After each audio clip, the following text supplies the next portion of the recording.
আমরা এসেছি এখানে স্বতন্ত্র ইবতেদায়ী মাদ্রাসা শিক্ষক। আমাদের এই বাংলাদেশ একটি স্বাধীন রাষ্ট্র, প্রায় 30 লক্ষ মা বোনের প্রাণ দিয়ে আমরা এই দেশ স্বাধীন করেছি। এই দেশে আমরা একমাত্র শিক্ষকরাই বেশি নিপীড়িত, লাঞ্ছিত, অবহেলিত। সারা বাংলাদেশে যত শিক্ষক আছে সবচেয়ে বেশি নিপীড়িত হয়েছে গিয়া ইবতেদায়ী মাদ্রাসা শিক্ষকরা। 40 বছর পর্যন্ত এরা বিনা বেতনে শিক্ষা দিয়ে যাচ্ছে।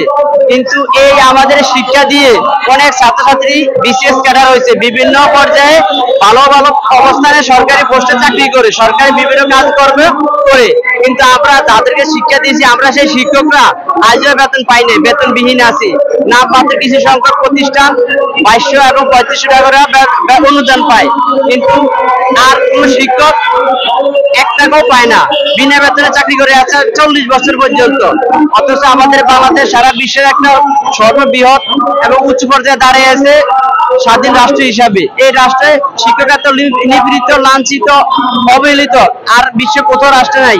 সারা বিশ্বের বিভিন্ন কান্ট্রিতে অনেক শিক্ষক আছে যে সরকার তারা বিভিন্ন রকম পদ দিয়ে রাখে, গাড়ি দিয়ে রাখে, কোয়ার্টার দিয়ে রাখে, বেতন তো আছেই, সুযোগ সুবিধা তো আছেই। কিন্তু আমরা তো এত কিছু না, মাত্র বেতনটা চাচ্ছি। সেই বেতনটা আমাদেরকে দিবে বলছিল এই বছর জানুয়ারিতে, কিন্তু জানুয়ারিতে দিবে বলছে পদে পদে। কয়েকবার আমরা আন্দোলন করছি, কিন্তু বাস্তবায়ন করবো বলছে, এখন পর্যন্ত বাস্তবায়ন করি নাই।